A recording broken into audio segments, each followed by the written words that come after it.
Viewers, Google remarketing ads create করার জন্য আপনাদের প্রথমে একটু দেখায় গুগল অ্যানালাইটিক্স। গুগল অ্যানালাইটিক্স পরে আমি পরশুদিন আপনাদেরকে কিভাবে রিমার্কেটিং কাস্টম অডিয়েন্স ক্রিয়েট করতে হয় সেটা দেখিয়েছিলাম। এই যে গুগল অ্যানালিটিক্সে এই যে অডিয়েন্সের ভিতরে আসলে আপনারা দেখতে পাচ্ছেন এই যে remarketing audience add to cart, demographic remarketing audience, Facebook remarketing audience. আমি কিন্তু এটা আপনাদেরকে ক্রিয়েট করে দেখিয়েছি। আমি বলেছিলাম যে রিমার্কেটিং অ্যাড পরিচালনা করতে হলে আপনাদের রিমার্কেটিং অডিয়েন্স প্রথমে ক্রিয়েট করতে হবে। এটা কিভাবে ক্রিয়েট করতে হবে এটা আমি দেখিয়েছি আমার বিগত ভিডিও দেখলে আপনারা বুঝতে পারবেন। আমরা এই যে নিউ অডিয়েন্সে গিয়ে এই যে ক্রিয়েট কাস্টম অডিয়েন্স অথবা এই যে এই টেমপ্লেটে গিয়ে এই যে অ্যাকুইজিশন, ডেমোগ্রাফিক, টেকনোলজি এইগুলোর উপর বেস করে আমরা এই রিমার্কেটিং অডিয়েন্স ক্রিয়েট করেছি। ঠিক আছে, এই যে রিমার্কেটিং অডিয়েন্স ক্রিয়েট করেছি। তারপর এই যে এই ওয়েবসাইটকে আমরা গুগল এদের সাথে লিঙ্ক করেছি। লিঙ্ক করার পরে এই অডিয়েন্সগুলো কিন্তু অটোমেটিক আমার গুগল এডসে সংযোগ হয়ে যাবে এবং সেখানে এটাকে আপনারা দেখতে পাবেন। ঠিক আছে, এখন এই যে এই অডিয়েন্সের উপর বেস করে হলো রিমার্কেটিং গুগল এডস পরিচালনা করা যায়। এটা আপনাদেরকে আমি ওই দিনও বলেছিলাম, আজকে এর জন্য এটা দেখালাম। এখন বিষয় হলো আজকে আপনাদেরকে আমি নমুনা একটা রিমার্কেটিং গুগল এডস পরিচালনা করে দেখাবো। আশা করি আপনাদের বেনিফিটেড হবে, আপনারা প্রথম থেকে শেষ পর্যন্ত থাকবেন। আমি এই যে যাচ্ছি, একটা গুগল এডস ওপেন করছি, আপনারা আমি যেভাবে যাচ্ছি সেভাবে যাবেন। এই যে গুগল এডস ক্লিক করলাম। গুগল এডসে ক্লিক করার পরে আমি যে কোনো একটা অ্যাড অ্যাকাউন্ট ওপেন করব। এই যে আমি অ্যাড অ্যাকাউন্ট ওপেন করছি, একটু ওয়েট করেন, স্লোলি চলছে আর কি।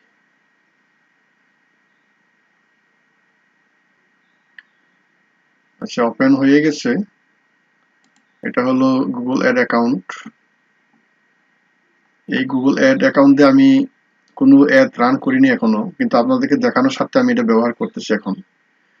এখন যে বিষয়টা আমি জাস্ট একটু আপনাদেরকে রিমাইন্ডার দেওয়ার জন্য যাচ্ছি, সেটা হলো এই যে গুগল অ্যানালাইটিক্সে আমি যে রিমার্কেটিং অ্যাড অডিয়েন্স দেখালাম আপনাদেরকে 1 মিনিট আগে, সেটা আপনারা দেখতে পাবেন এই যে টুলস অ্যান্ড সেটিং, এখানে ক্লিক করবেন। Tools and setting A click করার পরে আপনারা এই যে অডিয়েন্স ম্যানেজার আসবেন। অডিয়েন্স ম্যানেজারে আসার পরে আপনারা দেখতে পাবেন, একটু ওয়েট করেন। এখানে আসার পরে এই যে আপনারা দেখতে পাচ্ছেন এই যে ইউর ডাটা সেগমেন্টস, এখানে আন্ডারে এই যে এখানে কিন্তু অটো ক্রিয়েটেড অডিয়েন্স, এগুলো আপনাদের জানা থাকতে হবে। আপনাদের মনে রাখার জন্য বলছি যে আপনারা যে অডিয়েন্স কি ব্যবহার করেন সেখানে কমপক্ষে আপনাদের 1000 ভিজিটর থাকতে হবে। 1000 ভিজিটর অথবা ইউজার্স না থাকলে আপনাদের গুগল অ্যাড ব্রডকাস্টিং হবে না, অর্থাৎ প্রকাশিত হবে না। এটা গুগল প্রচারই করবে না, ব্রডকাস্ট হবে না। এটা আমি বলে দিচ্ছি।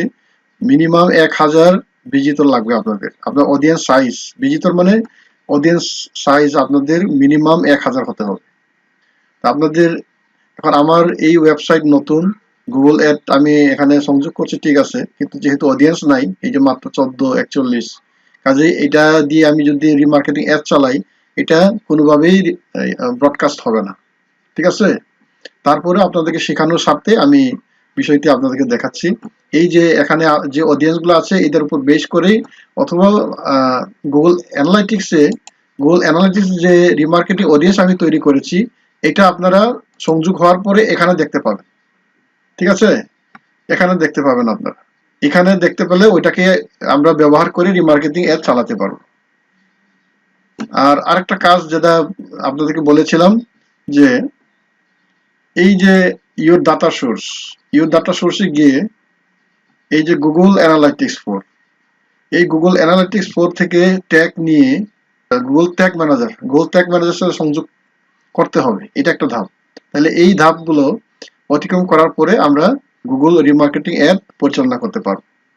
এটা আপনাদেরকে জাস্ট আমি মনে করার জন্য দেখাই দিলাম। তাহলে আমরা এখন যাচ্ছি হলো গুগল এডে। আমরা নিউ ক্যাম্পেইন নিলাম, এই যে নিউ ক্যাম্পেইন ক্লিক করছি। ধরে নেওয়া যাক আমাদের রিমার্কেটিং অডিয়েন্স রেডি, ঠিক আছে। এখন আমরা গুগল এড আমরা এখন সেট আপ করতেছি। তাহলে আমরা এই যে সেলসকে সিলেক্ট করলাম, সেলস সিলেক্ট করার পরে এই যে ডিসপ্লে সিলেক্ট করলাম, তারপরে এই স্ট্যান্ডার্ড ডিসপ্লে ক্যাম্পেইন এটাকে আপনারা সিলেক্ট করবেন। তারপর ক্যাম্পেইন নেম এখানে দিতে হবে আপনাদের, এখানে ওয়েবসাইট দিতে হবে আপনাদের, কোন ওয়েবসাইটের কাজ করছেন আপনারা, কোন ওয়েবসাইটের সাথে। আমি একটা ওয়েবসাইট দিয়ে দিই আপনাদেরকে, www.sdnb, আপনারা আপনাদের ওয়েবসাইট দিবেন। আমি একটা ওয়েবসাইট দিলাম। তারপরে এখানে একটা নাম দিতে হবে, ক্যাম্পেইন নেম আপনারা আপনাদের মতো দিবেন। এটা যেহেতু রিমার্কেটিং আমি লিখছি remarketing ad campaign, remarketing ads campaign, ads campaign SDNBD সব 21, আমি একটা নাম দিলাম, তারপর কন্টিনিউ। আচ্ছা, এখানে বলছে হলো এন্টার এ ভ্যালিড ইউআরএল, এখানে দিয়েছি আমি, তারপরেও কেন, আচ্ছা ঠিক আমি ইউআরএলটা দিয়ে দিই। তাহলে যে ল্যান্ডিং পেজে যাবে সেই ল্যান্ডিং পেজের ইউআরএলটা আমি দিয়ে দিচ্ছি, কি বলে দেখি। আমি চাচ্ছি যে এই ওয়েবসাইটে গিয়ে তারা সালোয়ার কামিজের যে পেজ, ল্যান্ডিং পেজ, সেখানে তারা যাবে। এখন নাম তো দেওয়াই হলো, এখন দেখি কন্টিনিউ, স্টার্ট নিউ। আচ্ছা, আমাদের ক্যাম্পেইন নেম রিমার্কেটিং আমরা দিয়ে আসছি, রিমার্কেটিং ক্যাম্পেইন নেম একটা দিয়ে আসছি। এখন হলো লোকেশন সেটআপ, এখানে আমরা বাংলাদেশ সিলেক্ট করছি। আপনারা আপনাদের পছন্দ মতো অথবা বায়ারের পছন্দ মতো যে কোনো লোকেশন সিলেক্ট করে দিবেন। আপনাদের সিলেক্ট করতে হলে যে এখানে যেতে হবে, এন্টার অ্যানাদার লোকেশন, এখানে গিয়ে আপনার নাম লিখবেন, নাম লিখলেই পেয়ে যাবেন। আমি বাংলাদেশ লিখে রাখছি, ওখানে আর সময় নষ্ট করছি না। ল্যাঙ্গুয়েজের ক্ষেত্রে এখানে ইংলিশ একটা আছে, আমরা এখানে বাংলাও লিখে দিচ্ছি, বেঙ্গলি এটা সিলেক্ট করলে হবে, সিলেক্ট করে দিলাম। তাহলে ইংলিশ বেঙ্গলি ল্যাঙ্গুয়েজ দুটো সিলেক্ট হলো, মিনিমাইজ করে দিলাম। তারপরে আমরা নেক্সট গেলাম, নেক্সটে যাওয়ার পরে যে বাজেট বলছে, set your average daily budget for this campaign, আমি এখানে $2 লিখলাম। তারপরে বিডিং এখানে আছে হলো automatic maximize traffic, how do you want to get high quality traffic. আচ্ছা, ম্যাক্সিমাইজ ট্রাফিক দিয়ে রাখলাম আমরা। তারপর ম্যাক্সিমাইজ কনভার্সন আমাদের হবে। এরপর নেক্সটে চলে গেলাম। ভিউয়ার্স, আমাদের রিমার্কেটিং এদের যে মেইন যে কাজ আমাদের, এটা হলো এই যে অডিয়েন্স টার্গেটিং, যেটা অডিয়েন্স টার্গেটিং এ আমাদের এখানে কাজ আছে। এই যে আমরা এখানে ক্লিক করছি, ক্লিক করার পরে দেখবেন এই যে এখানে আমরা যে অডিয়েন্স গুলো ক্রিয়েট করেছি, আপনাদেরকে আমি ভিডিও শুরুতে দেখিয়েছিলাম, ওগুলো আপনাদের এখানে চলে আসবে। এই যে এখানে আপনারা এখানে পাবেন, এখানে দেখতে পাবেন। এখানে যেমন এখন ওয়েবসাইট ভিজিটরস আছে শুধু, যেটা আমাদের গুগল এডে অটোমেটেড ক্রিয়েট হয়েছে, ওইটা এখানে দেখা যায়। কিন্তু আমরা গুগল অ্যানালাইটিক্সে যে রিমার্কেটিং অ্যাড ক্রিয়েট করেছিলাম, সেগুলো কিন্তু এখানে দেখতে পাবো আমরা, ঠিক আছে। তখন আমরা জাস্ট এখানে সিলেক্ট করে দিব, এই যে এখানে আমরা সিলেক্ট, এই যে ফেসবুক রিমার্কেটিং অডিয়েন্স, ঠিক আছে। আমরা কিন্তু এটা ক্রিয়েট করেছিলাম, ডেমোগ্রাফিক অডিয়েন্স, এটা কিন্তু আমরা সিলেক্ট করে চলে আসছে। কিন্তু এখন আমরা এগুলো এইভাবে সিলেক্ট করে, এই যে এইভাবে সিলেক্ট করে, এই যে অল ইউজার্স অফ এসডিএন, এই যে এইভাবে সিলেক্ট করে করে আমরা আমাদের অডিয়েন্সটা, নেট খুব ডিস্টার্ব করতেছে, এই যে সিলেক্ট করলাম আমি আমরা যেগুলা ক্রিয়েট করেছিলাম রিমার্কেটিং অডিয়েন্স। তারপরে যে এখানে দাম, আমাদের অডিয়েন্স সেটআপ কিন্তু ওকে। রিমার্কেটিং অ্যাড ক্যাম্পেইনের ক্ষেত্রে এই অডিয়েন্স সেটআপটাই হলো মেইন। অর্থাৎ আমরা প্রথমে অডিয়েন্স ক্রিয়েট করেছি, তারপরে remarketing ad tag Google tag ম্যানেজারের সাথে আমরা ইন্টিগ্রেট করেছি। তারপরে এখন যখন আমরা অ্যাড রান করতেছি তখন এই অডিয়েন্স সেগমেন্টে এসে আমরা ওই আমাদের আমরা যে ক্রিয়েট করেছি ওগুলো আমরা এখানে সিলেক্ট করে দিয়ে দিলাম আর কি, সিলেক্ট করলাম। তাহলে আমাদের মেইন যে কাজটা শেষ। এখন অর্থাৎ আমরা এখন যে অ্যাড চালাবো সেটা আমাদের এই পুরনো ভিজিটর যারা অলরেডি আমাদের সবকিছু জানে, আমাদের প্রোডাক্ট সম্পর্কে জানে, তাদের কাছে আমাদের অ্যাডটা যাবে আর কি। এটাই হলো রিমার্কেটিং অ্যাড। ফলে আমাদের সেলস জেনারেট হওয়ার সম্ভাবনা একটু বেশি থাকে। ঠিক আছে, আশা করি আপনারা বুঝতে পারছেন। এটাই হলো দেখানোর বিষয় ছিল। তারপরে আমরা এখন নেক্সটে যাব। নেক্সটে গিয়ে আমাদের অ্যাডগুলো সাজাবো। আচ্ছা, এখানে আমরা আসছি এখন।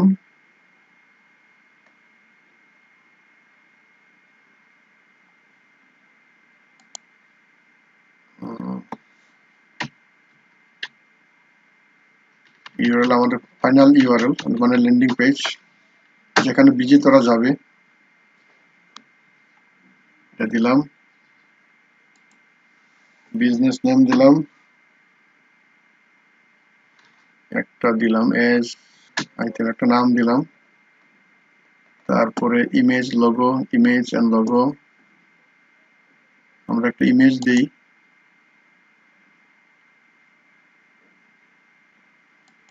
আমাদের ইমেজ দেওয়া শেষ, এটা এখনো শো করছে না, এটা পরে করবো হয়তো বা। আমরা এখন লিখি হেডিং। হেডিং লিখবো 30 ক্যারেক্টার। এখানে আমরা বেস্ট কোয়ালিটি সালোয়ার কামিজ লিখলাম। আরেকটা হেডলাইন লিখলাম হলো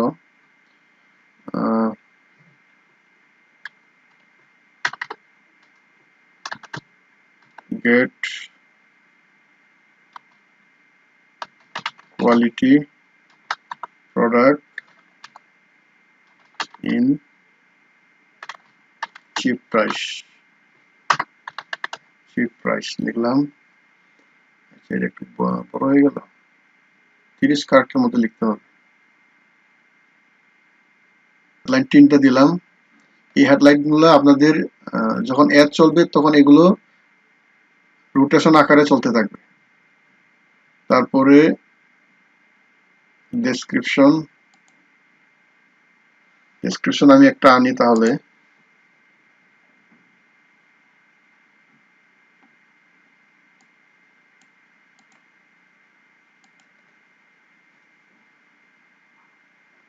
আমি একটা লং হেডলাইন দিলাম, ডেসক্রিপশনে এটা দিয়ে দিলাম। আপনারা আপনার আগে থেকে রেডি রাখবেন, ডেসক্রিপশন লিখে রাখবেন আগে থেকেই 90 ক্যারেক্টারের মধ্যে।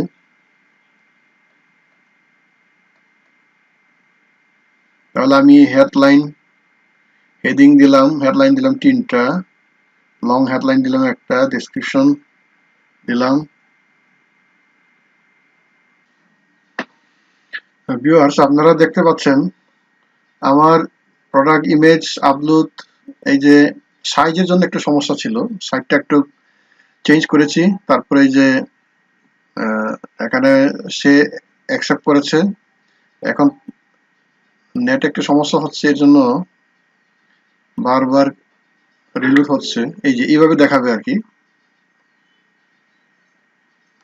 এই যে আমরা আমরা হেডলাইন ডেসক্রিপশনে যে যতটুকু লিখেছি এগুলা ঘুরে ফিরে আপনার এডে এইভাবে চলতে থাকবে, এইভাবে দেখাবে। ঠিক আছে, আমরা হেডলাইনে 3-4টা হেডলাইন লিখেছি, তারপর ডেসক্রিপশন লিখেছি, লং হেডলাইনও লিখেছি, এই যে ব্র্যান্ড প্রোডাক্ট লিখেছি। তারপর এই যে এইভাবে দেখাবে, ঘুরে ফিরে বিভিন্ন সময় বিভিন্নভাবে দেখাবে আর কি। এইভাবে আমাদের হেডলাইন ডেসক্রিপশন এগুলো দেওয়ার পরে আমরা একটু ওয়েট করেন।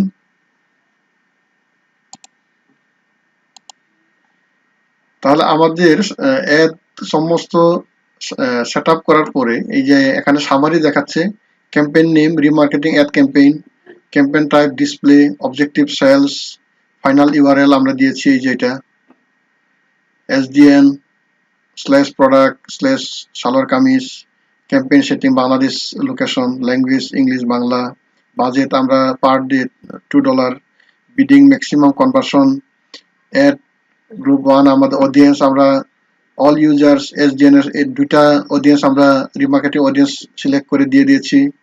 তারপরে এই যে অ্যাড আমাদের এখানে একটু সমস্যা দেখা দিচ্ছে। এইভাবে সমস্ত ক্লিয়ার হওয়ার পরে আমরা জাস্ট এটাকে পাবলিশ দিয়ে দিব। ঠিক আছে, পাবলিশ দিলে পরেই আমাদের এই রিমার্কেটিং অ্যাড কিন্তু রান হয়ে যাবে। আশা করি আপনারা বুঝতে পেরেছেন, এবং আপনাদের যদি লাইভ কোনো ওয়েবসাইট থাকে তাহলে আপনারা এটা খুব সহজেই রিমার্কেটিং চালাতে পারবেন। আমি যেভাবে দেখিয়েছি সেভাবে করলে পরে আপনারা আপনাদের রিমার্কেটিং অ্যাড চালাতে পারবেন। তাহলে এখানেই রাখছি আজকে। সবাইকে ধন্যবাদ।